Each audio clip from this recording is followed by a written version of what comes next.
O'Reilly.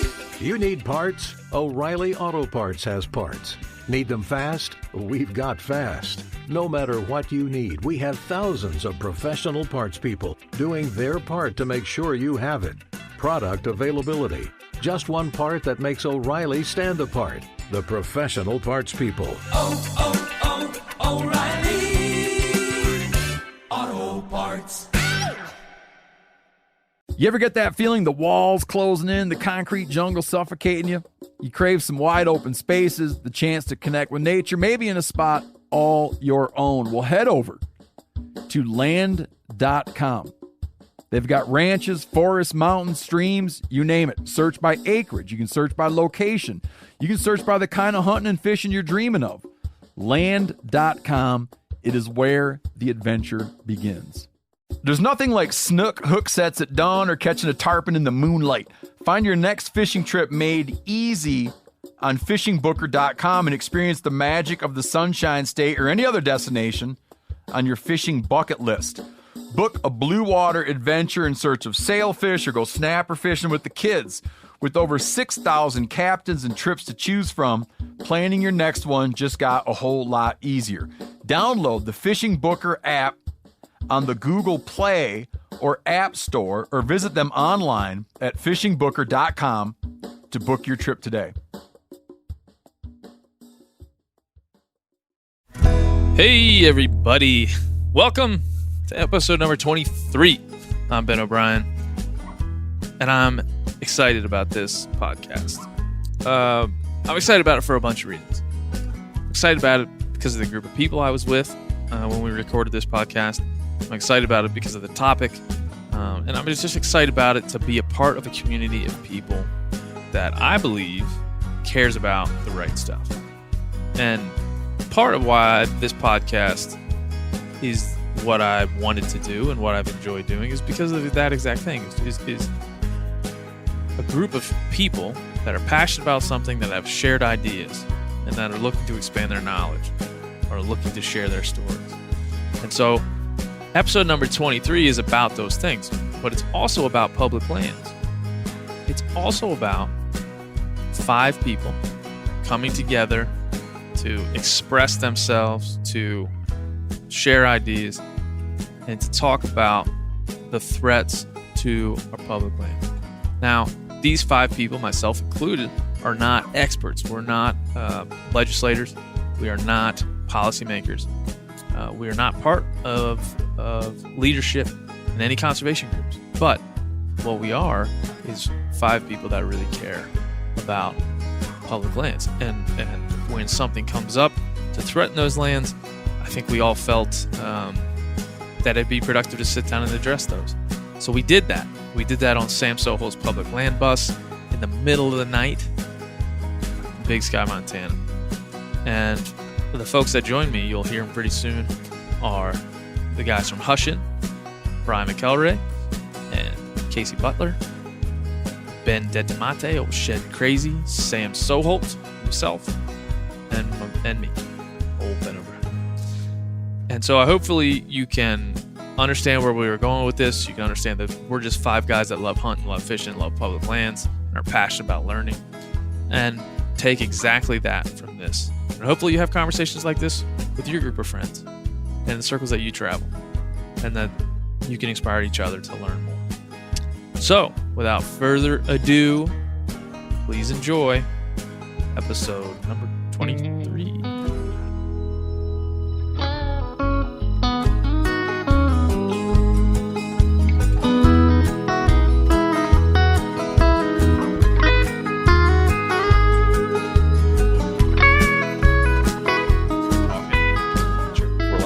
Let's go. Oh, there's clips on this? Hey, we're live with everybody. We're on a bus. We're not on public land, are we? We're not. We are on very private land. Very private land? Very private land. That probably could be public land. It could be. If people didn't like to pay high dollar for skiing. Yeah, but people do. They do. People really like that. Thus, here we are. Yep. But hey, I say celebrate private landowners as well. Let's do it. You guys think? Everybody think that? Yeah. I'm proud of the half acre I own. Me too. I'm 0.43. No way. Yeah. Here in this beautiful state of Montana. Yeah. Good on you, man. Quiet. Let's go around and say who we are. Sam, please begin. Sam Soholt. I am a professional photographer in the hunting industry, owner of the Public Land Bus, and we are currently sitting here in my bus. We're the bus. Yeah. My name is Ben Dettamatni. I'm currently sitting in the bus of Sam Soholt as well. And I do Instagram, YouTube, and whatever I want. Wow. My name's Casey Butler. I am sitting on the bus as well. Actually sitting on Ben's lap on the bus. That's sitting on private land. That's Ben O'Brien. Ben O'Brien, yeah. Yeah. Yeah, I've been on this podcast once before. Yes. Thanks for having me back. I'm from, I'm 1/3 of Hush. You are. I'm Brian McElrea. 2/3 of Hush. You're to be on the 2/3 of podcast. Hush? See, he says that wrong. He said that today. I'm the second third. of Hush. Or the third. 2/3 of Hush. He's Fractions are 1/3. hard. Actually, that's not far off on the back end of things. What do you say? I didn't even hear it. He's saying he's doing 2/3 of the Would work you on rather be the Hush second platform. third or the third? I'm the third. Okay. Yeah, no Yeah. doubt. Really tying it down. I am. You're the glue. I'm hurting the cats. He's the Giannis Patelis You're of the- Hush. Yes. You're the Giannis Vitalis of That's Hush. a perfect analogy. Because the last podcast we called Yanni the glue. the glue. Maybe you're the glue as well. I would definitely say he's the glue. The glue stick. Can I He's have the a responsible one. Giannis has a much cooler nickname than I do, though. What's your nickname? A lot of them that are just he has a cooler real name and nickname than you. yeah. Like all his names with the are last better name of than yours. McElrea, which is unpronounceable when you see it on paper by most people. Like you get a lot of nicknames growing up as a kid. Yeah. All shortened down, like anything Mac, Mac and cheese. everything. Ben, give me a Mac. McGregor. It's the only thing I can think of right now. Big Mac. It's kind of ironic. That's all. I went to food. I was with you. Immediately to food. B-Mac, since you are the glue, tell us what brought us onto the bus today. Why we came here to be together. We're going to talk a little bit about some of the recent comments from Senator Mike Lee out of the beautiful state of Utah, where I actually reside. Who else here resides in Utah? I do. Ben does. Yeah, I live in the south end of the state. And then Casey, you're in Idaho. But you might as well be in Utah. No. No, you don't. No. You don't claim No. it. Don't I claim lived in Utah for 10 years and then we moved back. We moved to LA and then moved to Idaho where I was raised, and my wife was trying to convince me to move back to Utah. I said no, won't do it. because of Mike Lee. Mike Lee, yeah. That's the one reason. You were like, listen, honey, you know who else lives there? My reasons were very selfish. It wasn't because of Mike Lee, but I was like, babe, the hunting opportunities here in Idaho are just that much better. And she's like, you're really going to base where we live and where we raise our family off hunting? I said, yes. Yeah. And now we're in Idaho still. Yeah. I won. Was that prior to Hush or during That was Hush, like last right? year. No. Yeah. You're like, we have a hunting YouTube channel. Yeah. She's like, you can do that anywhere. Kind of deep. Yeah. Well, I like Idaho. Well, to the point of public lands, I think what we all should acknowledge before we begin this discussion is that Mike Lee, Senator Mike Lee, from the great state of Utah, is one of many villains in a long storyline that is public lands, going back to when they began, when there was railroad tycoons and robber barons and people that wanted to push our expansion westward, manifest destiny, whatnot. And they were pushing against, Pinchot and Roosevelt and pushing back on the idea of preserving lands for everyone because those lands can be profitable. So Mike Lee is just the most recent villain in the story. Many of which reside In Utah. in Utah. Yeah.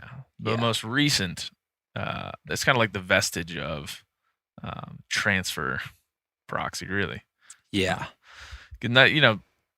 A lot of folks that listen to this will know about Jason Chaffetz, but Jason Chaffetz was the most recent. Was he a senator? Congressman out of Utah to stand up and say we should transfer federal ownership of lands to the states. the states can better manage those resources. But moreover, Mike Lee gave a speech recently where he said, wilderness specifically, he traced wilderness to the European aristocracy prior to the colonization of this land that we sit on right now. I believe it's #Royal Forest. Yeah, #Royal Forest. So he somehow drew a line from a place that is owned by the public to European aristocracy in the 1700s. Somehow made that the draw. And his thing was wilderness is for the few. Not everybody can go to wilderness. So wilderness is for the few. And he made a hard left at common sense and practicality and then went right towards aristocracy. The aristocracy wanted hunting to be for the few, be for the rich, to be for the well-off. Wilderness somehow is the same thing. Does anybody want to take that up? Try to help us with that? I had a hard time understanding that analogy because to me, it was even beyond wilderness.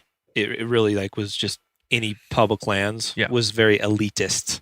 And the example he gave was people from Aspen flying in on their private jets, sipping on their coffee and microbrews, to go to the Arches National Park, and then they fly out, and how that is negatively impacting the local economy. And it just is a very interesting analogy that didn't resonate with me because I think, like most of us, pretty average guys, grew up recreating on public lands all of our lives. And so it almost seemed as if it was the opposite of the parallel he was drawing to what reality is for anybody that I know, which it's not elitist whatsoever. I mean, the people that we run into on public lands are about as blue-collar average folks as you can get, just like how we were all raised. And so, that was an interesting way to phrase his part of his speech. Yeah. And I mean, I don't know what I know. Orrin Hatch, and I know the state legislature in Utah is full of folks that are Rob Bishop. Yeah, Rob Bishop is a big one. Yeah, it's full of folks that are can spin that yarn. Rob Bishop has spun that yarn on many times on the Meat Eater podcast himself. To hear them say it's about returning these lands to the people and allowing the people of the state to profit off these lands once more. Yes. Which can be a compelling argument to sit and listen to. Sure. When it's veiled in that way. You listen to that, you're like, oh, that's playing in my... Mm-hmm. Much like during the National Monuments crisis, I would call it, just a crisis of conscience or whatever we'll call that. People were saying, one side was like, well, Trump's giving the land back to the people. And the other side was like, Trump's taking the land away from the people. Yeah. Like, holy shit. Somewhere is the right answer, and it's neither one of those. Somebody's lying, or both of them are lying. Just a small disconnect between the two ends on that one. 100%. Like, wait a minute. Yeah. Well, wait a minute. I think that's what's so interesting about this whole topic is, so the Bears ears was going to go in a couple of years ago, and I don't know that Eric has some friends that live down there, and that's the last thing they wanted was that monument. And and there are people just like us. They hunt, fish, enjoy public lands, and or they didn't want the monument, right? I don't know the details of that one.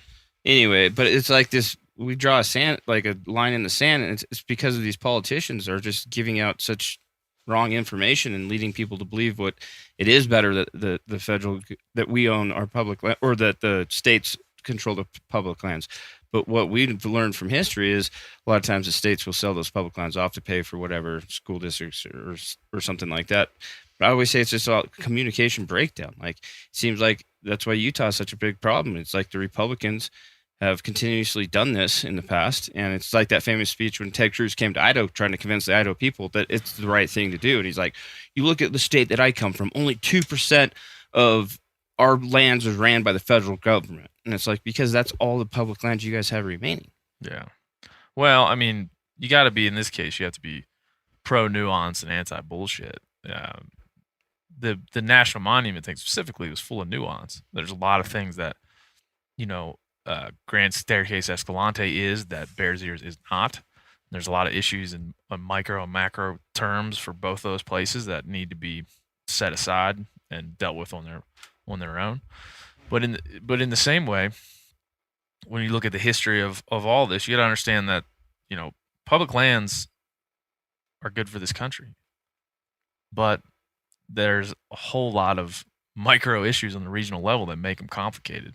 And so what we, I think, as a group who care about these things need to do, in my opinion, is let's not get into the NRA bullshit where the sky's always falling, everything's always going away. We're unwilling to have a serious dialogue about when is federal ownership of lands not the best thing for that land. And you can't always be preaching from the same pulpit, because then you become fear mongers. Because that's what with this, like, then Mike Lee comes out and then it's like the next thing to get excited about. Well, it's the same conversation. It's the exact same conversation. Both sides have been saying the same thing for many decades. I think the difference, though, is that, the Chaffetz thing kind of erupted, and then through social influence, largely, a lot of people created a big stir, and he ultimately killed that bill that he introduced because of the backlash. And then that died down for almost a good year. Mm-hmm. And then Mike Lee is the next guy to kind of surface back up with some pretty bold statements. The way he finished off his speech was very definitively, and he had 3 initiatives that he plans on moving forward with, which then, to your point, is the next major thing to talk about, particularly for folks in the industry or any public land users or owners that are kind of passionately hanging on to this. It's just relevant because it's back again. And it's like a virus that just continues to bring it up and beat it down. That's right. Yeah, I mean, Sam, your mother is she state senator in South Dakota? Yep. Dealt with a lot of these issues, yes? So a little bit of it, yeah. And the big one, like at the state level more than the federal level in South Dakota, was most recently there was a change in the law to so in South Dakota, when the state was founded, they put the water in public trust. So it's called the public trust doctrine. So the people of the state own the water, so that no one had a superior right to do with the water what they wanted to do with it. So, they just passed a law that did end up giving, and my mom fought this really hard, but they passed a law that gives superior right to the landowner to be able to close off access to a public resource, just because they don't want people to come near their property. So even though somebody might be floating on top of the public water, even though there's private land underneath, because a lot of the eastern half of South Dakota flooded, just through a long series of complaints and different things that happened and lawsuits and different things, the legislature unfortunately passed a law that could potentially close down up close to 500,000 acres of public resource. So she's done a lot to fight that. And she hasn't dealt much with any of the public land stuff at the federal level, but it just goes to show you it doesn't matter what level you're at. It's like it's a fight to protect it all. Yeah. I think that's another misunderstanding too, when these Utah delegation continues to bring forth these comments and plans to do things. A lot of folks think that, oh, well, that's just in Utah, like that's whatever. I live somewhere else, so it's not that important of an issue. But the reality is, when he's talking about some of the things he would like to do, it would impact everything. Yeah. I mean, I listened to the link cut out on me when I was listening to his speech, so I only got about halfway through it. But it seemed to me that he was just kind of guessing that most people wouldn't do the research on like what public land actually is, and would just follow along with kind of what he was saying because he's an elected official and he should have all the answers. And so I think it was like almost like a marketing speech, like selling people on the idea, like that his idea was correct, and spinning it in a way that made this like one of America's most precious resources, making it seem like it was something for the only the elite people. Well, but there's nuance happening, right? Yeah. Because we all as hunters have to agree that the states can better manage the wildlife. That's in our North American model of conservation. Oh yeah, absolutely. Wildlife is held in trust by the states. So yes. at one level, we're saying the states are best suited. The state biologists, state wildlife biologists, and state game agencies run hunting. When we buy Pittman Robertson funds, go through the federal government back to state agencies. So it's not that they're incapable of doing it. And so there's nuance to that conversation. So you could use that point and argue all day that why would states not want to own that land when state wildlife managers are the ones that we trust and wildlife biologists to dictate how we hunt and where we hunt and how we do it and what it costs and where we can go. But at the same time, you got to understand, like, while that is true, what's also true is if the states own that land, the governor, state legislator, their dictation is to control the budget and balance the budget. That's their job. And historically, especially in Utah, when you give them the ownership of public lands, they will balance the budget and sell what could be an albatross for a state budget. So I think we all need to be able to talk through, hey, look, I'm a states' rights kind of guy, I guess, when it makes fucking sense. When it doesn't, then I'm not. But I think we can get caught up in one politician picking that states' rights lane and sticking to it and never will. That's what Mike Lee does. Yeah. He just talks about it. He's like, states' rights, states' rights, states' rights. I'm with you, states' rights, most of the time. But in this one case, you're wrong. Yeah. You're just flat wrong. I mean, a lot of it comes down to finances, right? I mean, I think most everybody could admit that the federal government could do a better job managing the public lands, the resources that we have right now. But they also aren't getting the funding that they're due because of how Congress is budgeting the money to be had, right? I mean, that's one of the biggest challenges currently is that the federal resources and managers don't really have much to work with. And then you look on the contrary side of that, like Ben's point, is if states did have suddenly control over all of these additional acreages and resources, how the heck can they pay for stuff that right now the federal government's struggling to a degree to pay for? Yeah. And so it comes down to this financial challenge of and there's been some what can be afforded in the public land sphere. There's been some wins in the recent omnibus package, the spending bill that was passed. They set some rules against fire borrowing, which is when a fire happens on public lands. A lot of times the budget that's there for wildlife managers and land managers to manage that public land, they're taking money out of their pockets to put the fire out, and that's millions, billions of dollars. And so that omnibus package had some language in it that said can't do that anymore, or it's limited. And there's a laundry list of what I would consider wins for public land and public land owners and users. And so I think that on the micro side, there's a lot of things we can say, let's go in the right way. But there again, there's some folks in Utah that would likely say, hey, look, we'll take those micro losses if we can convince enough people that that states need to run this land. And then at the end of the day, I'm trying to look up the numbers in Utah. Some percentage of state-held land in Utah has already been sold off. Yeah. I don't know what the number is, but it's a significant number. Yep.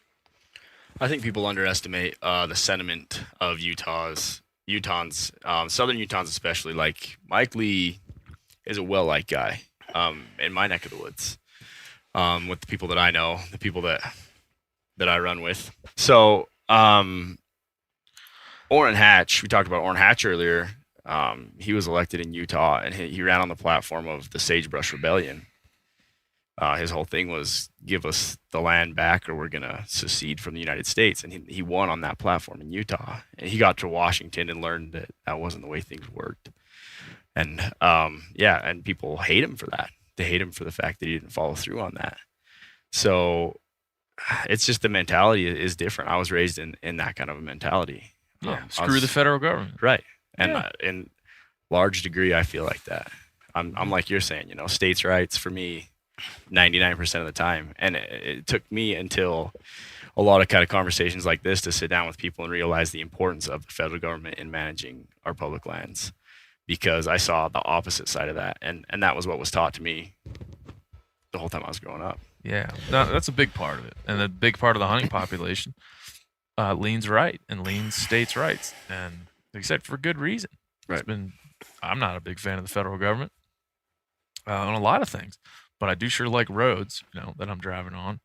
I do sure like all the things that my tax dollars go to fund. But again, there's just nuance to that story. And when you grow up in the situation you had, Ben, that I don't wholly disagree with that, but I do.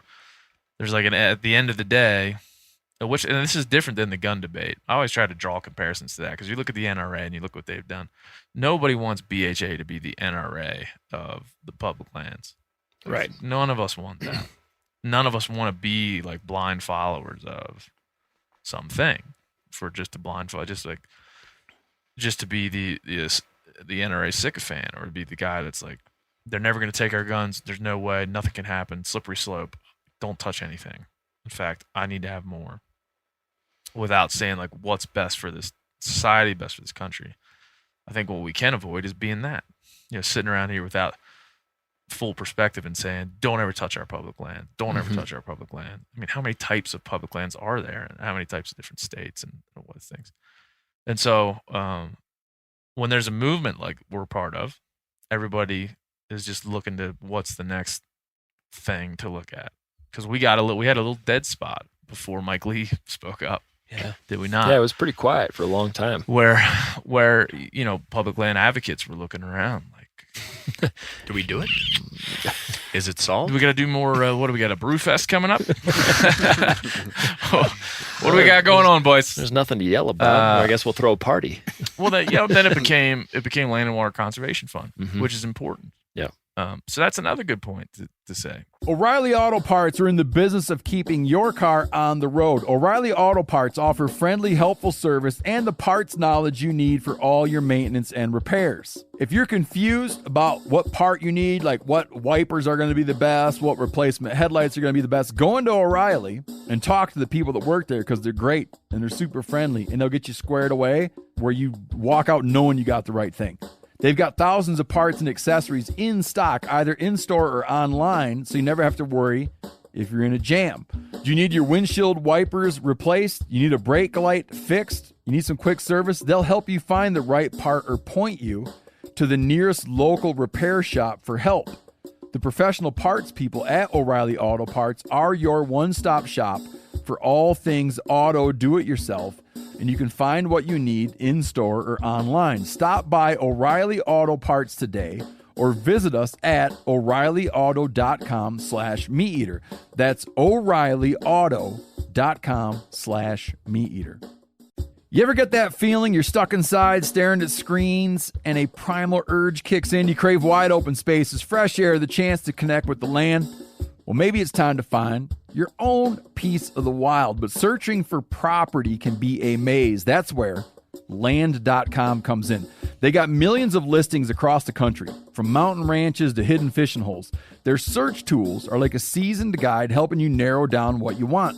Land.com isn't just about buying and selling. It's about finding a place to hunt, fish, explore, or simply sit by a campfire and listen to the crickets. So head over to Land.com today to turn one day into today, because trust me, there's nothing quite like the feeling of standing on your own piece of earth. There's nothing like snook hook sets at dawn or catching a tarpon in the moonlight. Find your next fishing trip made easy on fishingbooker.com and experience the magic of the Sunshine State or any other destination on your fishing bucket list. Book a blue water adventure in search of sailfish or go snapper fishing with the kids. With over 6,000 captains and trips to choose from, planning your next one just got a whole lot easier. Download the Fishing Booker app on the Google Play or App Store, or visit them online at fishingbooker.com to book your trip today. Land and Water Conservation Fund is not all that popular topic until there was a lag in the public land conversation and he needed something to pick up. That very important piece of legislation got a bunch of chatter for that reason. I think that's a good thing. Yeah, for sure. And I think it will get funded, but not in perpetuity. Yeah, unfortunately. But hopefully it's more than the recommended amount of, like, 8 million, down from 350 million or whatever The it was. Trump Yeah. situation. Yeah, and then you get, I'm not a big fan of politics, but I'd be interested to hear anybody's opinion on, you get a Republican administration run by Donald Trump, and they slash and burn the EPA. Like that's a victory. And they slash and burn regulation. They slash and that would be coming to public lands. That's what exactly the same thing they'd like to do there. So those policies are, and these are people that are pro hunting, air quotes. What do we do with that? What do we do with that? Are we now screaming liberal a-holes because we want the environment to be protected and the public land to stay in federal hands? Well, I don't think you can say that. I think the fact is it's okay to agree with a person or an administration on certain things and disagree on others. No, it's not, Sam. I watch Fox News, you fucker. Pick your I'm side. sorry. You pick it now. Step down. I agree, man. I think that's the biggest issue with our society is we can't talk through things. Like it's either it's this way or no, it's not right. And especially with politics, like why can't we believe in certain things that certain candidates are for and not believe in other things? Like I think that should be allowed, right? Yeah. Like it's like I like you for a lot of different reasons. I don't like the way you look, though. Yeah, it's marginal at best. It's marginal at best. It's marginal. But no, like, yeah, that's what's so interesting about Utah. So those people that live down in southern Utah, when they proposed the Bears Ears Monument, they were like, no, like, we don't want that. That's the last thing we want. I remember people were sending Eric texts like, hey, help us like get the word out about this. Like, we need to shut this down. Well, then we have another big group of hunters and fishermen that are like, no, this is actually a good thing for you guys. Yeah. And so, like, how is the message being washed so thin throughout this whole group of people that do the same things? Yeah, I'll tell you how, because that national monument designation is complicated. Yeah. Like, I've read through a lot of trying to figure out what exactly is a national monument in that sense. What access does it provide? What access does it limit? From what I can see, it doesn't limit much access at all, other than, a road here or there or something like that. Now, then you're talking about what is access. You got to define what the word access means. What does public mean? When is public good? When is it bad? Because public can be bad too. Shit, too many people in a place, we all know that's not good. Access, too many roads on a place, we all know that's not good. But that's some people, that's access. Yeah. I think some of that, we deal with that a lot in the south end of the state too. You take these areas, like there's an area near my home in southern Utah that started off as, it's a place called Canara Falls. I talk about it now because the whole world knows about it. And they're running into a lot of these similar problems. It's just a popular hike. And for years, no one knew about this place. It was a local spot. Everybody would go up there. And then because of whatever, social media, as well as, it became a really well-known thing. And then you have to deal with the crowds. You have to deal with parking. You have to deal with sanitation. And so now they're looking to incorporate it in Zion National Park. Well, then it becomes a fee area. And I think it just makes it a really complicated question anytime the word gets out. And a lot of people I know in the local demographics fear that. With the Bears Ears, I know that was a huge part of the problem, is it becomes a national monument. And then when you look at places to visit, here's this national monument.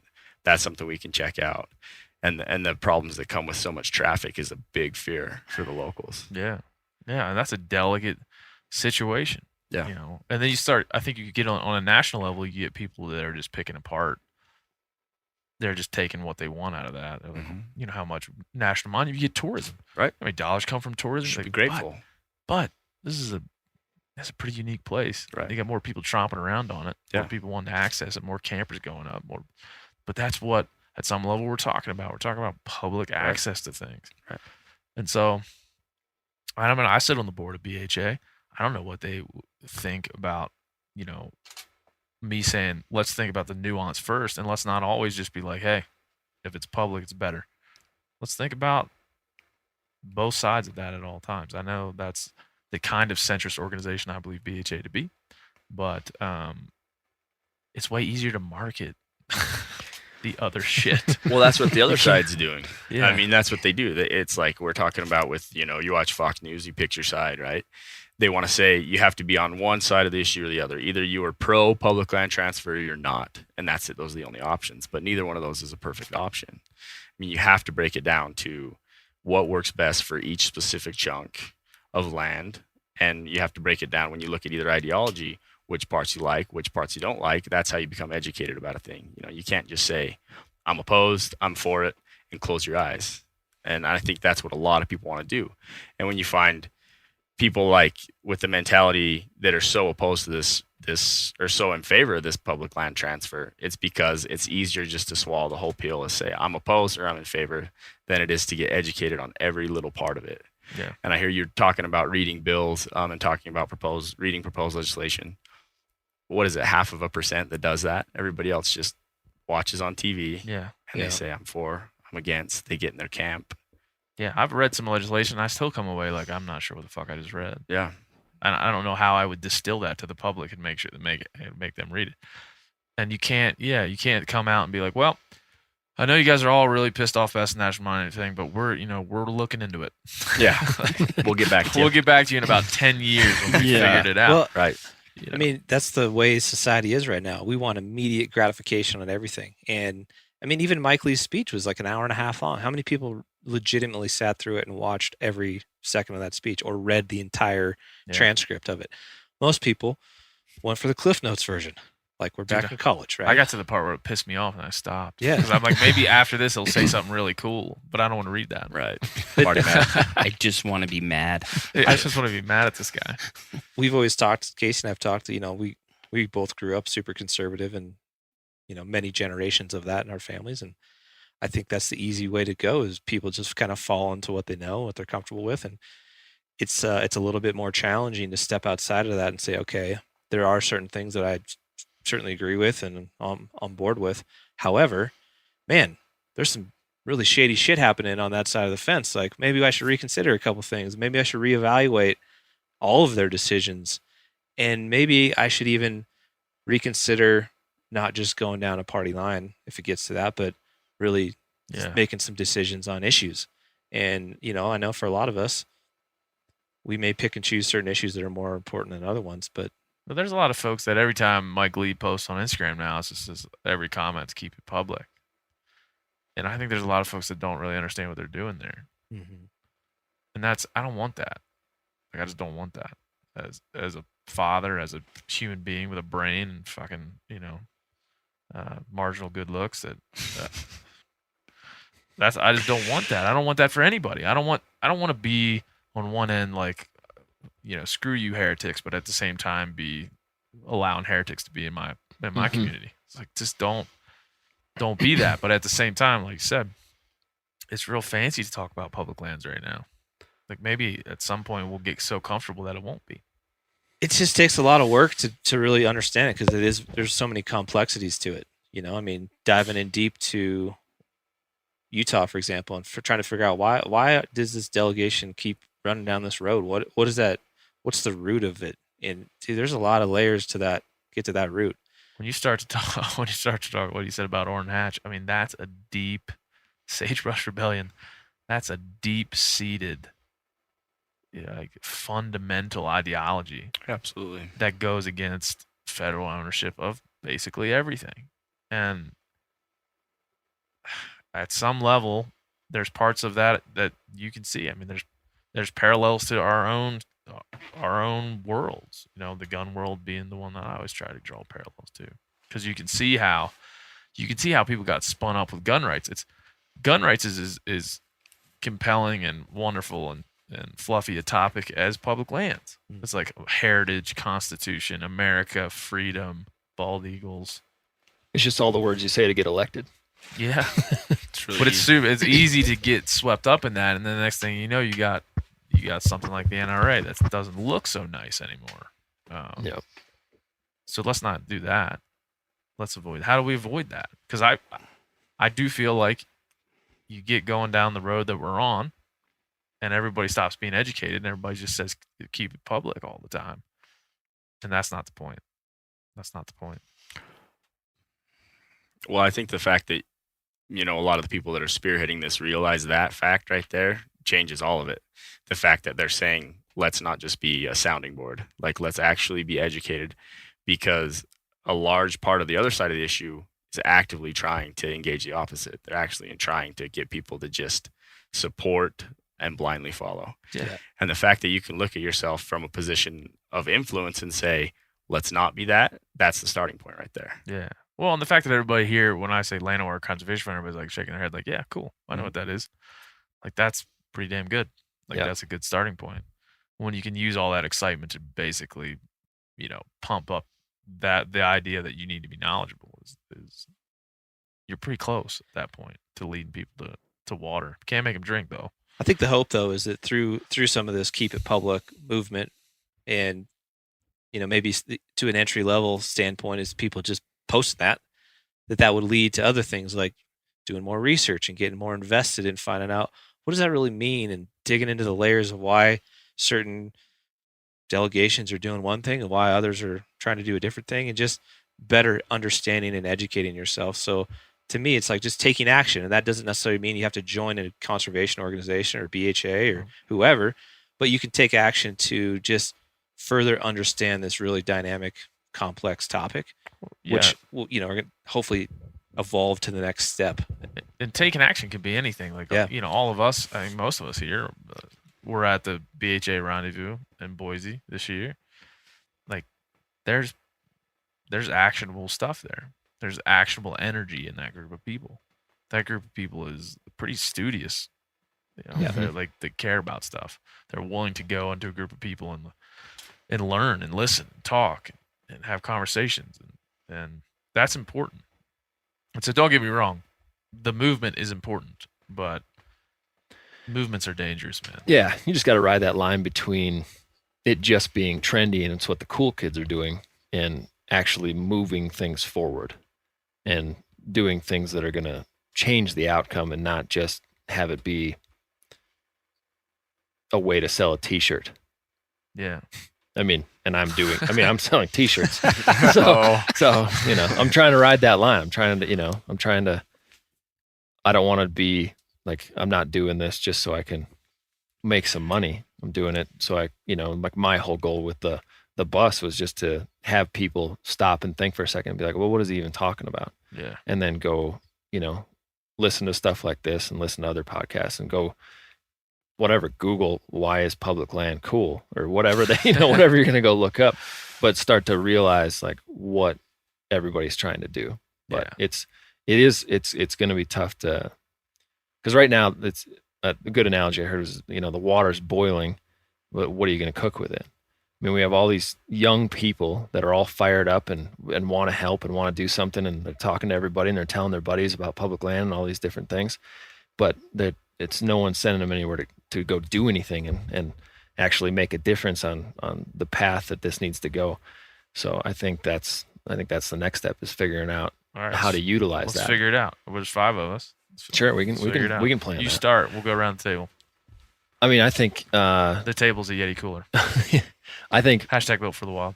One thing I've been thinking about a lot is that Yeti.com. So keep going. One thing I've been thinking about a lot is that, I mean, the whole public land thing, but a lot of us just say, like, whatever, hunting, I'm a hunter, I'm a conservationist. It's not necessarily true. And I think moving forward, I think just being a hunter and buying a hunting license is not enough anymore. So I think people need to take a good hard look and figure out what else they can do to contribute to, the culture of hunting, rather than just being, like, oh, I hunt, I buy guns and ammo, and I support, because of that, I support public lands and conservation. Yeah, well, let's name 5 things people ought to know about that they don't know about. Pittman Robertson's fucking one of them. Yeah, Pittman Robertson Act, Dingle Johnson. I mean, just like the amount of money, like where, like, I would like to see an educational series about just where that money actually goes. Yeah. And then, like, how far does, say you're a resident, you buy a hunting tag for $35. Where do those $35 actually go? And how much more do we need to do to, pump enough money into the states for them to be able to manage wildlife properly and land properly. Yeah. Well, how many people that buy a license know the tenets of the North American model of wildlife conservation? Very few. Like 5. Yeah.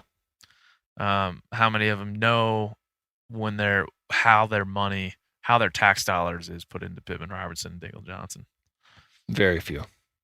How many of them know how to type hashtag keep it public into their computer? Most. So but I think what you're saying, what do we boil? What are we cooking with a boiling water? That's what we're cooking, man. We're cooking this thing we already got. We've already have this beautiful thing that's working and working very well. There's healthy lands, there's healthy ecosystems, there's healthy wildlife populations. There's a bunch of passionate people that love those things. But there's a hollow shell there that's hollow at some level. I wrote a piece on Pittman Robertson for Peach and Sunny magazine, and I interviewed just 100 hunters all the way down to my dad and my uncle, and I just asked them the simple question: what is Pittman Robertson? What is the Wildlife Restoration Act? What is it? And 97 out of 100 people didn't know what it was. And these are just regular hunting folks. My dad didn't know what it was. He's been paying into it since 1960. He taught me how to hunt. Guarantee he wouldn't even know what the North American model of wildlife conservation even is. But his son is boiling on public lands and boiling on this stuff. And so my son may not boil on it, but he's going to know what it is if he wants to go hunting. If he doesn't, then fine. But I think that's my opinion. Anybody else want to tell me I'm stupid? I think it's paramount that you get the information out there in a way that's digestible for the average Joe. I think that's why podcasting has been such a huge thing for me. The majority of my education and understanding anything that has to do with conservation of public lands comes from, in large part, the Meat Eater podcast, and just from other podcasts, to where when I was in the field, that stuff was readily available. That information was there for me to listen to in an entertaining way. It's like the water's boiling. What are you going to cook with it? Well, I think a huge part of that has to be just making a really complex issue digestible for the average Joe. And that's why I think these conversations are so important. Yeah. Casey, you got anything for us? Yeah, I think it boils down to education. There's so many guys I know that, grew up very conservative. They're conservative, but they follow that party. And so whatever that party says, they buy into no matter what. They don't even know what it means. They're just like, yep, the state should take back their the lands. And it's like, no, wait, hold on. Let's talk about that, Dad. But, another thing is, I was at the BHA rendezvous in Boise with you, and Patagonia had a big presence there. Was that the owner that was there? The founder. Founder was there. Chenard. Super cool guy. Told a really cool story. But I saw people comment on posts and stuff after, why is BHA supporting Patagonia? Patagonia is trying to shut down grizzly bear hunting and this and that. They're against hunting, and maybe I don't know where they stand on hunting, to be honest with you, but guess what? Patagonia has a big giant audience, and they're a powerful company, and they want the same things we want, right? Yeah. They want public lands. So let me stop you there, and I'll say one thing, because I've talked to the Patagonia folks in depth about this. They're against predator hunting. Okay, they told me they're against predator hunting flat out. It's word for word. So what do we think about that? Do we agree with that? No, not really. Bears, coyotes, wolves, they're against it flat out. That they're as against that as we are state transfers. So do we just be like, but they're for public lands, and Yvonne Chenard sure did see what happened in Utah with Jason Chaffetz. So what do we do? What do we do about that? Well, it's just going back to what we said about, not agreeing with everything, but agreeing with some things and coming to the table with those commonalities, right? Patagonia might be against predator hunting, but they're for public lands, and that's what we're trying to fight for right now. Yeah. So I think, we should all be able to have open and honest conversations, just like you were talking about, and let's go through the BS and get those commonalities. Because there's a lot of people that enjoy public lands. It's not just the hunters. There's bikers, fishermen, canoers, rock climbers. All those people enjoy public lands. They enjoy being out. Yeah. And we might not all see eye to eye, but we still all want to enjoy those things together. Yeah, and that's it. I mean, what do we do with I don't know what the answer is to what you do with that. you try to educate, but first be educated yourself. So I think that's one of the bigger problems. I don't know that I'm even educated enough on predator hunting as a whole. I think taking anything as a whole and saying I'm against it is stupid anyways.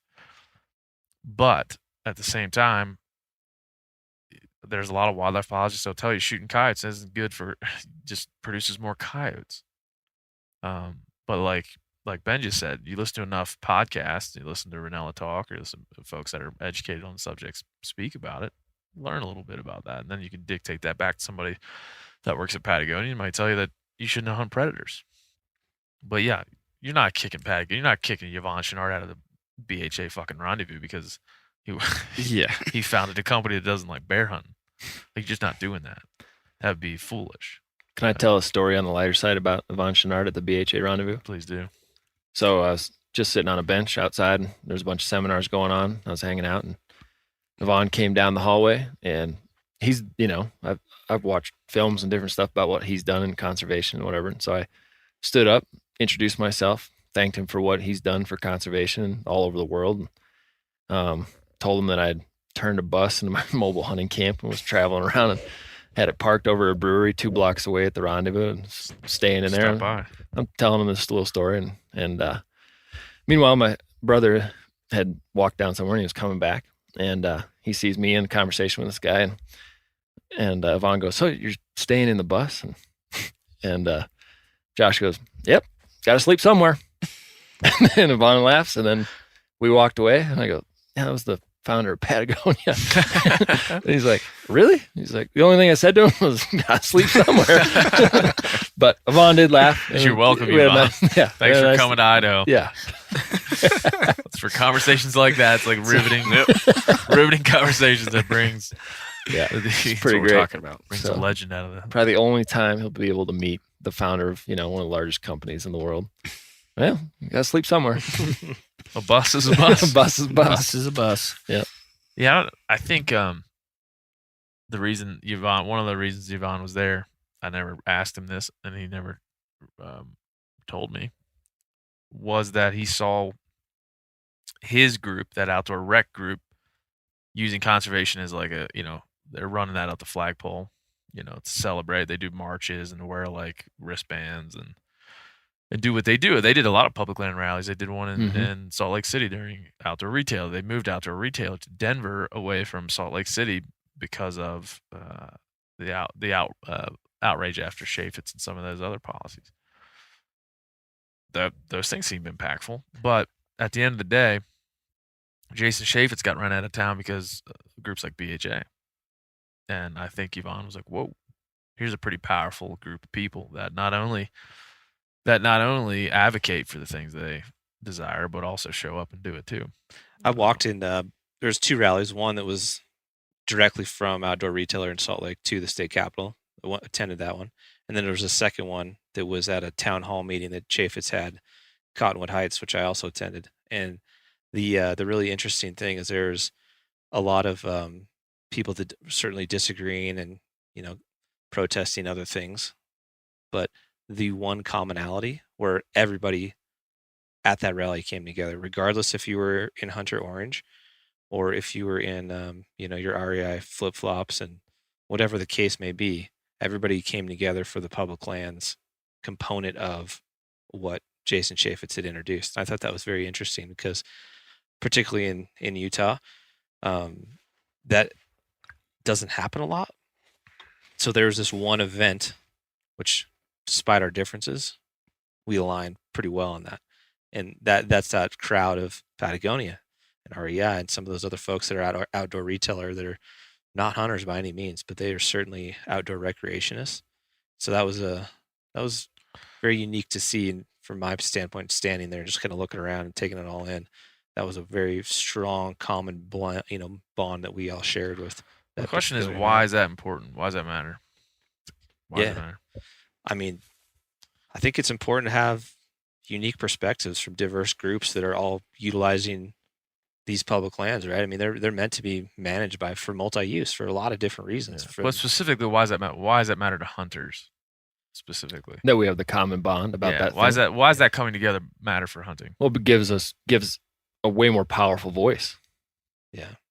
O'Reilly Auto Parts are in the business of keeping your car on the road. O'Reilly Auto Parts offer friendly, helpful service and the parts knowledge you need for all your maintenance and repairs. If you're confused about what part you need, like what wipers are going to be the best, what replacement headlights are going to be the best, go into O'Reilly and talk to the people that work there because they're great and they're super friendly and they'll get you squared away where you walk out knowing you got the right thing. They've got thousands of parts and accessories in stock, either in-store or online, so you never have to worry if you're in a jam.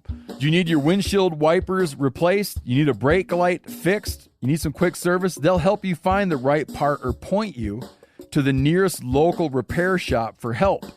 The professional parts people at O'Reilly Auto Parts are your one-stop shop for all things auto do-it-yourself, and you can find what you need in-store or online. Stop by O'Reilly Auto Parts today or visit us at O'ReillyAuto.com/MeatEater. That's O'ReillyAuto.com/MeatEater. You ever get that feeling you're stuck inside staring at screens and a primal urge kicks in? You crave wide open spaces, fresh air, the chance to connect with the land.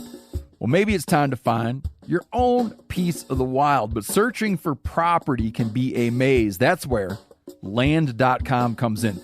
They got millions of listings across the country, from mountain ranches to hidden fishing holes. Their search tools are like a seasoned guide helping you narrow down what you want.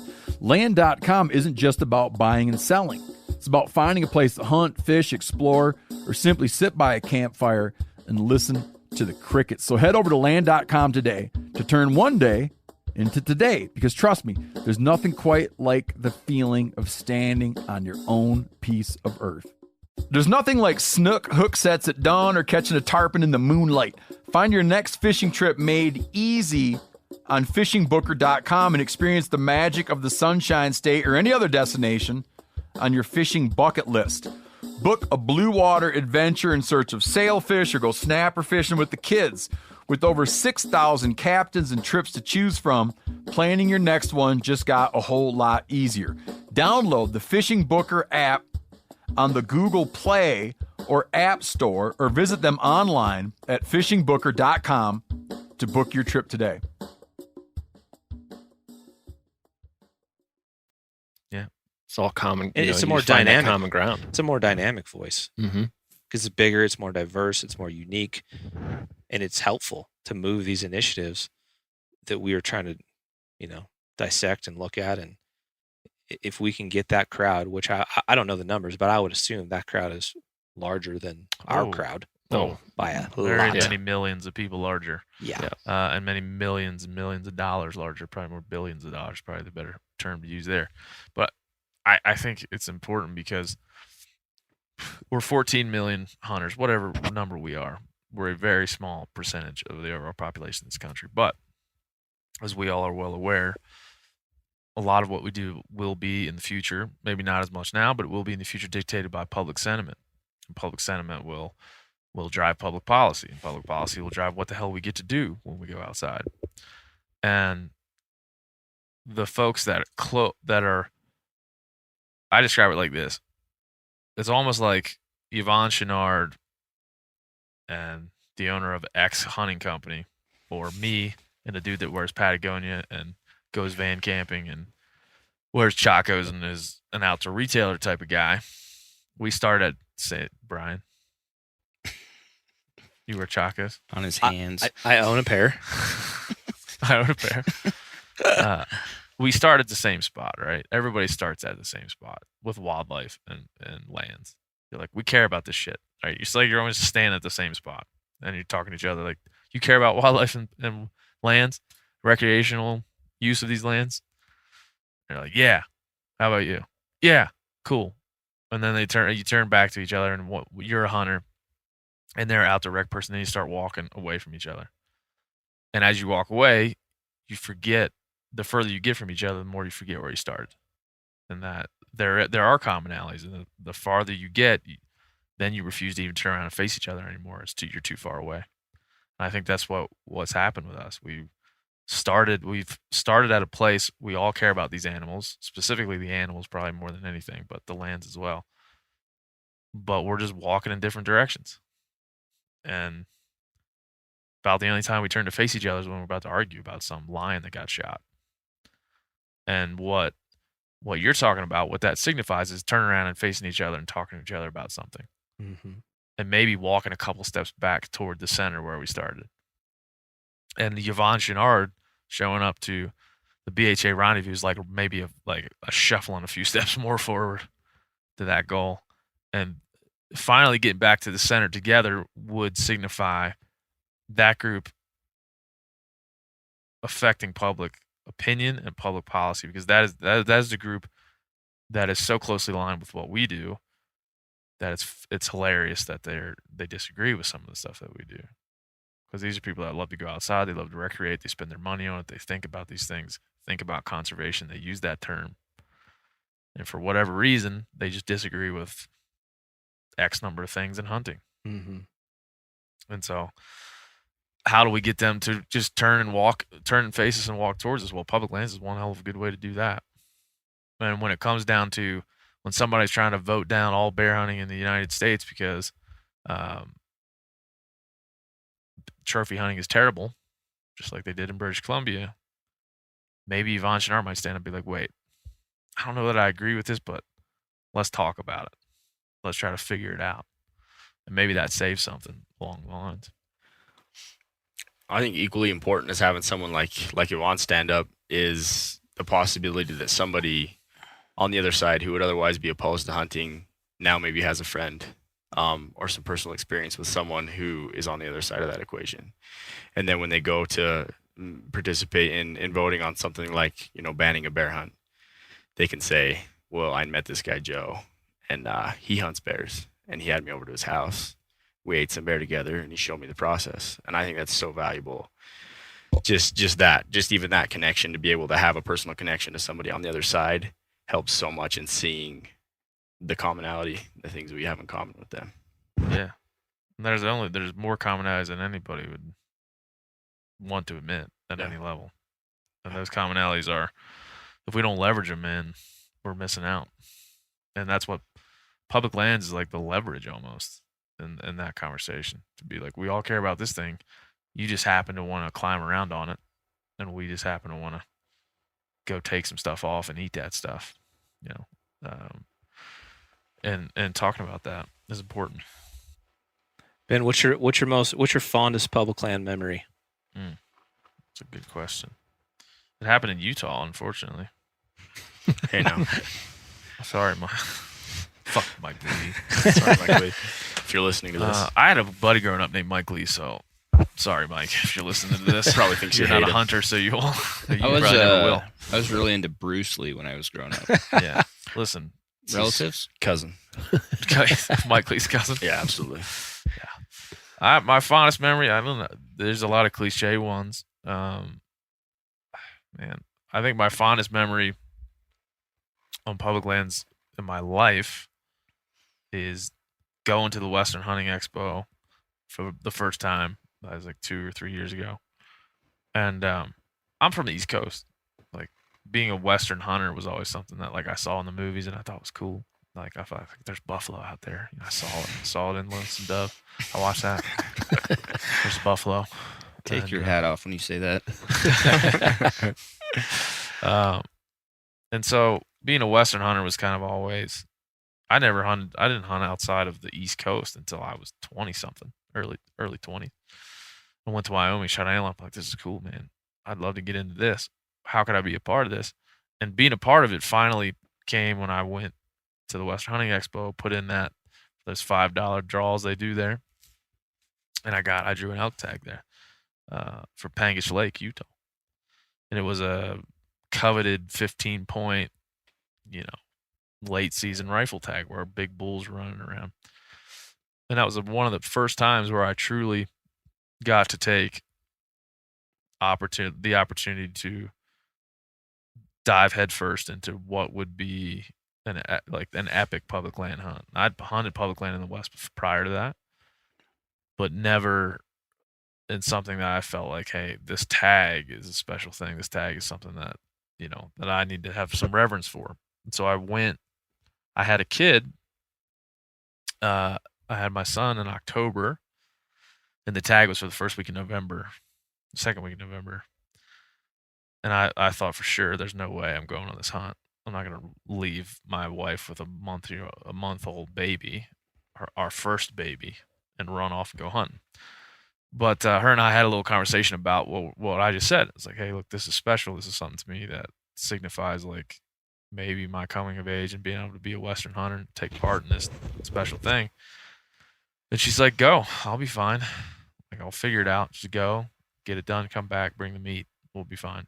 Don't screw it up.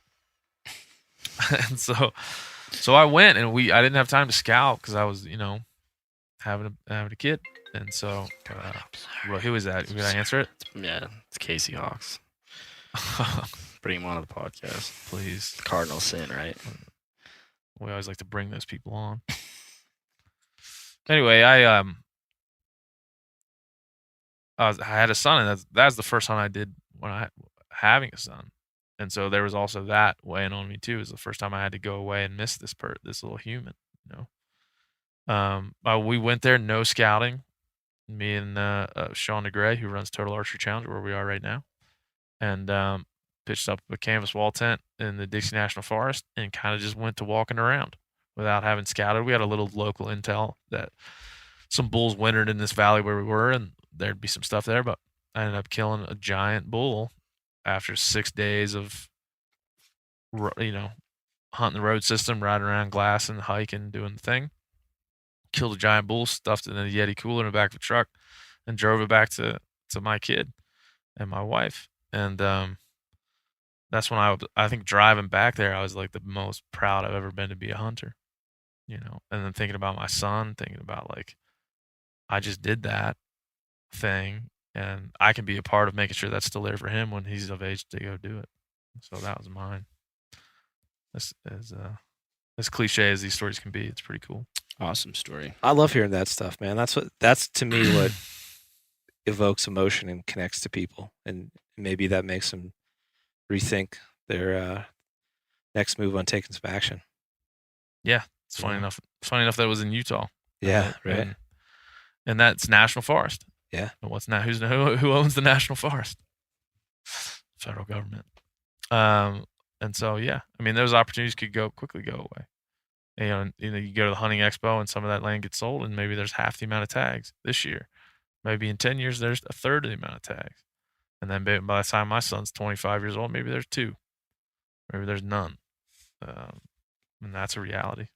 Because I'm sure there's a whole lot less tags there right now than there was 20 years ago when there's a whole lot more public land in the state of Utah. Sam, got one? Yeah. It's right here on the wall behind me. So growing up, I grew up in South Dakota, and I didn't really big game hunt when I was younger. So when I was really little, we did a lot of pheasant hunting. I didn't pheasant hunt much. I just walked in the fields. Like my dad told a story to the Prime crew yesterday that I think I was like 7 or 8, and I went on a pheasant hunt with them. And I asked my brother if he had grabbed my boots, and he said yes. And we got there, and I had 2 right boots. So I had one that was the left foot was also a right boot, but it was bigger. But anyway, so I started, pheasant hunting when I was really young, and then we got into duck hunting, and I was lived and breathed waterfowl hunting all the way through middle school and high school and college. I mean, I chose my college based on being able to be close to some of the best duck hunting in the world. So I went to North Dakota State, and hopefully my parents don't listen to this, but like my junior and senior year of college, I think I was duck hunting like 4 or 5 days a week. And showing up to class with like face paint on and like blood on my hands and like feathers like stuck to my pants and stuff. So I lived and breathed waterfowl hunting, but after moving west and getting more into big game hunting, I went home to do a whitetail hunt, and I was able to look at the country in a completely different way. And I wanted to do all on public land, and but it, going from looking for ponds and different stuff and trying to find birds and fields and figure out routes and whatever, it was looking at maps and looking at different like travel routes and stuff for big game or looking for whitetail. And I had a gap between photo jobs. And so I was like, well, I've got 21 days to just like figure this out if I want to. And so I just like poured myself into it. And anything within a half hour of, where I was basing out of, I would look at it on the map, and like kind of cross off which ones were good and which ones, look better and whatever. And then I'd drive out there and like walk out. And it was during the hunting season. I didn't really care if I scared deer. I just wanted to go learn the country. And so I probably put, 75 miles hiking on these little chunks of public ground. And I finally walked into one and found this huge, community scrape. And I just like immediately backed out of there. And it was like 3 days later that the wind was finally right. And I went in and clambered my way up a tree with a tree stand. I was hanging a tree. It was like the size of a number 2 pencil. And there was no cover on it. So I was hanging like 30 feet up. Is that a guy in lodgepole timber? Yeah. I was hanging in this tree like 30 feet up. And it was one of those trees where like when your heart beat, like the tree would sway. And it just happened to all come together that morning. And the deer that's hanging in the bus walked by, and I, shot him at 22 yards or whatever. And he ran under the tree and fell over. And like, I don't know if I've ever been more proud of just like the amount of time and effort I put into learning a new area and looking at something, a completely different way, and having that success. And all of that came from being able to access public land. So, Benjamin. I have so many, I'm sure like all of you, so many experiences on public land. The one that kind of stood out to me, as you guys started talking about the stories that you'd had in the past, was the first elk that I ever killed on an over-the-counter unit in Utah, public land. I was working full-time. I didn't have near the time to hunt that I do now. I was just trying to get in a couple hours every evening, and every day I would get off work and get in my truck, and I just, as fast as I could go, up the mountain, up into the Dixie National Forest, trying to get onto some elk. And I did that pretty much every day of the hunt, and it was the second or third to last day of the hunt. I decided to just check on this little piece of public. I'd been in there 10 or 15 times during that hunt, and parked and just ran to the top of that little piece. Just caught a little 5-point bull coming through. Was able to take that bull on just this little teeny sliver of public land surrounded by private. And I just remember the validation of getting it done on such a low success rate unit, but also just being grateful that there was this little piece amongst all the private that I could just run away to after work every night and run in there as fast as I could and just try to get an hour in before it got dark. And that was the first elk that I ever killed on my own, no other help, nobody around. And so it was just really a validating and a really fulfilling experience for me. And it never would have happened without that little section of public land being blocked off. The public land island. Yeah. It's literally can't be 200 acres. It's probably more like 100 acres. Small chunk. So a million stories like everybody else, I'm sure. But Casey? Yeah, not one really sticks out in my mind, but I really had a lot of fun this year turkey hunting. And me and my little brother Logan, that films for us now, would just go out every morning. We probably went out 10 days in a row. We're close together. But we found this little chunk of public land with our Onyx maps. But it was really cool to find this little chunk of paradise. And it was paradise. There was turkeys all over, gobbling. There was deer in there, moose, and I was just amazed that that place existed, because I had actually lived up by this piece, and I had always thought all of this country was all privately owned. And obviously, with the helps of our Onyx map, we were able to find it. But we had an absolute blast, and it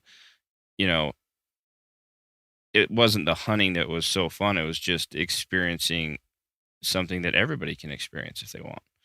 And another story is just about a place I grew up hunting, and now thinking back, I have so many experiences with my dad up there hunting elk, and it was the first place I ever took an elk with a bow, and we just made a lot of good memories up there. And now that my kids are getting to the age that now we're gonna go make memories up there, and once again, it's just these are experiences that anybody can go and enjoy, and not even just hunting. Just go out and enjoy this land that we have, and pass that down to generation. And that's my story. You should stick to it. Stick to it. B-Mac.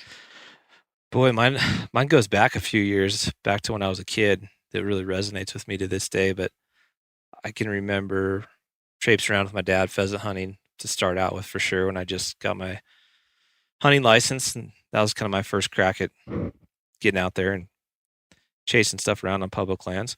But the one that really sticks out to me is growing up in Oregon.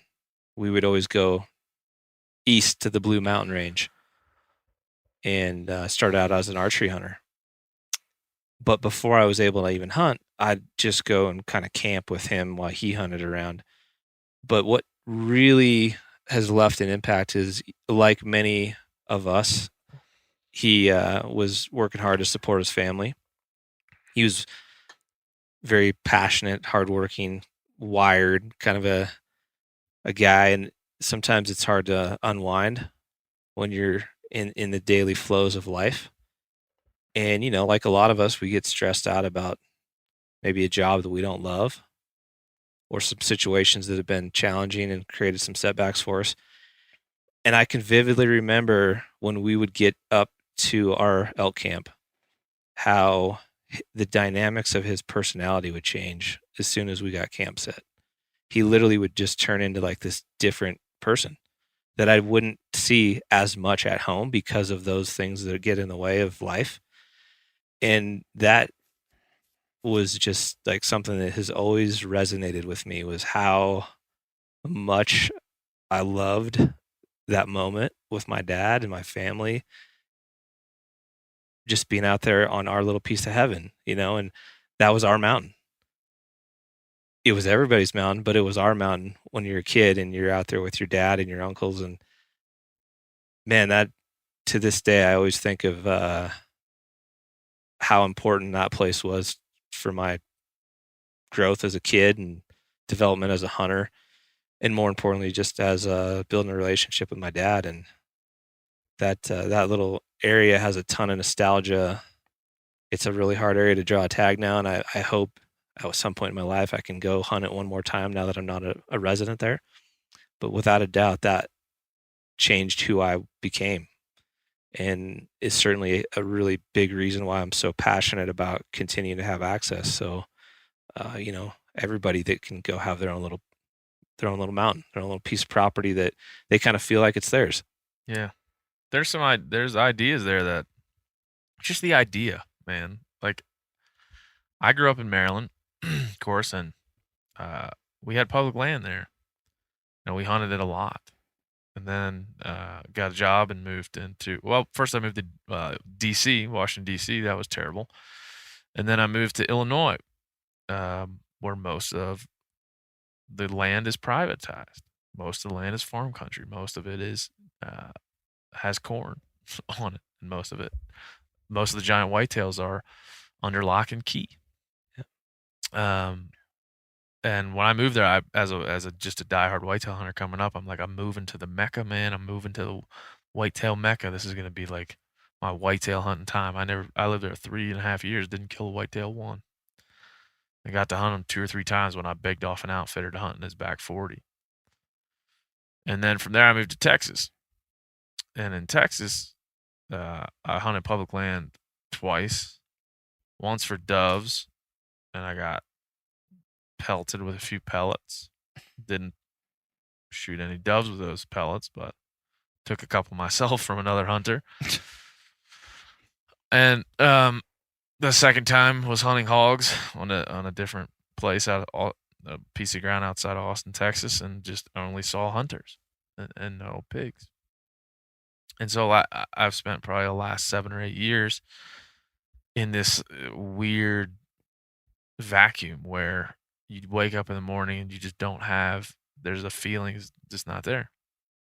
And that's not being hyperbolic about that feeling. I mean, that's truly, you wake up in the morning and you're like, if I want to, I could find that public land island and go out there and just sit and see if a bull walks by, even if it's not hunting season, or I could go to my mountain up in Oregon. And that option, when it's removed from your life, if that's what you love to do, everybody in this bus loves to do that. That should take a toll on you, and it has on me in a lot of ways. And so I can imagine, I think if somebody said like, hey, what happens if all public land goes away? I'm like, well, I live there. I live in Texas. And it's like 2% public land. It's a big state. And the 2% public land they have is pretty messy. And if it's easy to get to, it's hard to access. And if it's hard to get to, it generally is a little easier to access. But it's a nuclear option. That's the nuclear option. And there's a lot of really nice paved roads in South Texas where there's 3 houses in 50 square miles. There's really nice paved roads because oil trucks drive on them. And I started to notice that when I hunted some big ranches down that way. So animals are supposed to be, they're supposed to belong to everybody. And they're supposed to be held in trust by the state they happen to be standing in. And there's a few states that aren't as trustworthy as others when it comes to that. So you guys, everybody here grew up essentially in the West, in places where this stuff is part of your life. It's part of your waking hours of the day that it's out there for you. And as somebody who lives in a place where it's not really there for you, that sucks, man. It sucks. So yeah, I'd say go find your piece of public land and use it as much as you possibly can, because it's not there for everybody in this world. That's for sure. Anything else? Everybody shaking their head. I feel like that's pretty good. Pretty good. Yeah, pretty good round cooler discussion. sitting around a round table around a square cooler, or it's a rectangle. Go rectangle. Yeah, I'm glad that we're all together in an industry where everybody cares. You know, there's nobody here that's a wildlife biologist or a legislator or professional lobbyist or anything like that, where you can speak to, HR 5723481-7 and what that actually Paragraph 2. Yeah, well, I've read it, and it's a doozy, Casey. Doozy. That's not a doozy. But that's not. While we said that getting educated is important, that's not the point of what brings people together at some level. So, what's the action item? Everybody just give one action item for whoever's listening to this, and maybe for yourself too. I'll just say, become more educated with what's going on. Specifically, what?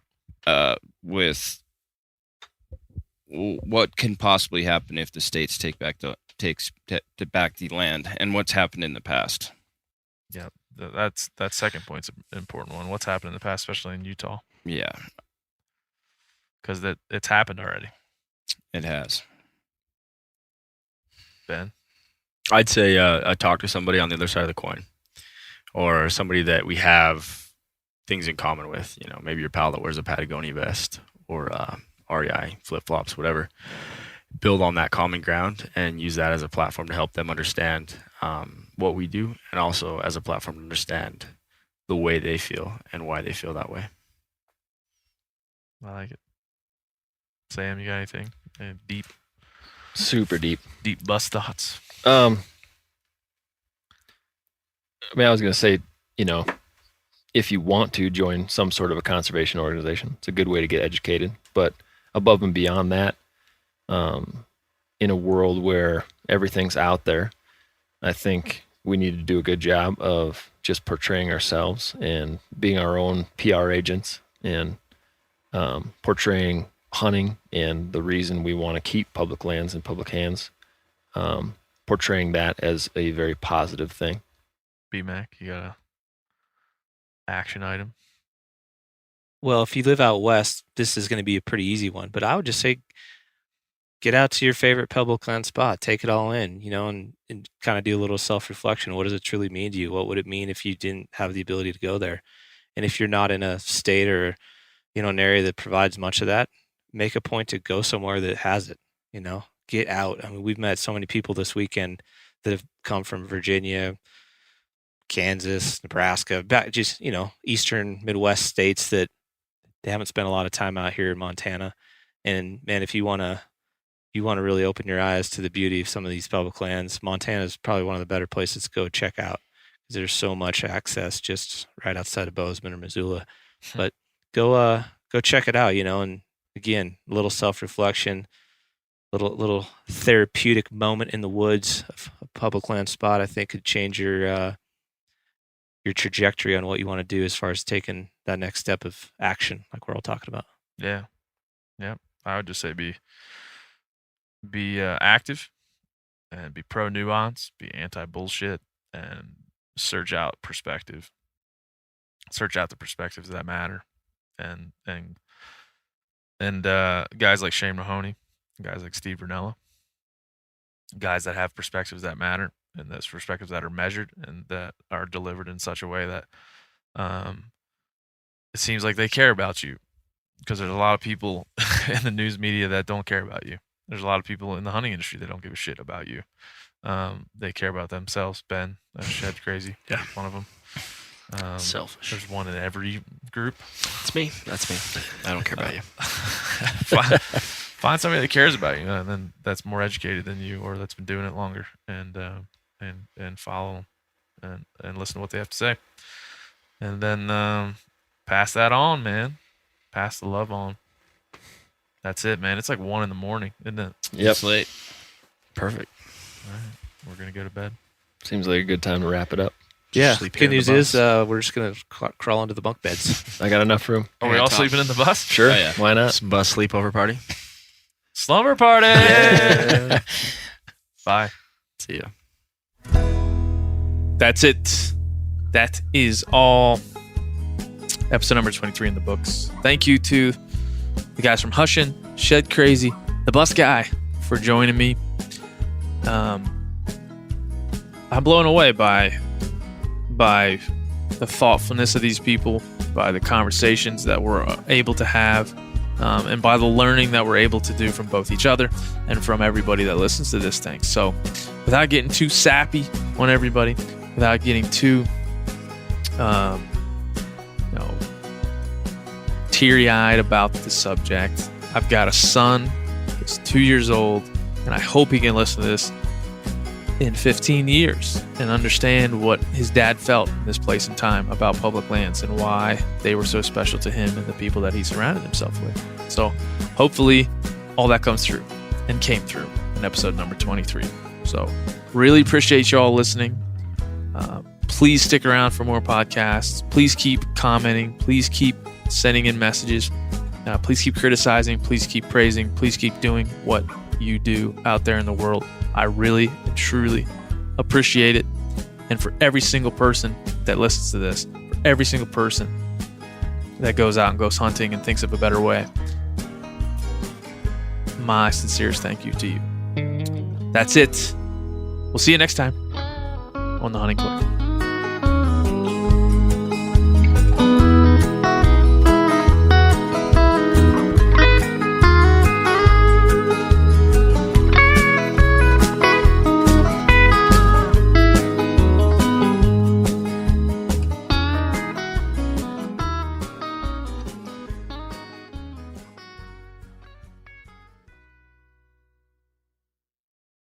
You ever get that feeling the walls closing in, the concrete jungle suffocating you? You crave some wide open spaces, the chance to connect with nature, maybe in a spot all your own. Well, head over to land.com. They've got ranches, forests, mountains, streams, you name it. Search by acreage. You can search by location. You can search by the kind of hunting and fishing you're dreaming of. Land.com. It is where the adventure begins. Hey everybody, listen up. I got mega huge news. Meat Eater Live is heading back out on the road. That's right. Join me and the crew. Clay Newcomb, Cal, Yanni, Spencer's going to be there. Phil the engineer's going to be there. Meat Eater Live headed back out. Now, when you get every ticket, okay? Every ticket you buy, you get a signed copy of our new Meat Eater Outdoor Cookbook. This tour is celebrating the release of the book. Buy a ticket, get a signed copy, Meat Eater Outdoor Cookbook, wild game recipes for the grill, smoker, camp stove, and campfire, which I'll point out is a $38 value. Here's where we're going to go. April 23rd, the Mesa Arts Center in Mesa, Arizona. April 24, the Balboa Theater in San Diego. April 25, the Grove in Anaheim, California. April 27, the Crest Theater in Sacramento. April 29, the Union in Salt Lake City. April 30, the Egyptian in Boise. May 1, the Wilma Theater in Missoula. May 2, the Bing Crosby Theater in Spokane, Washington.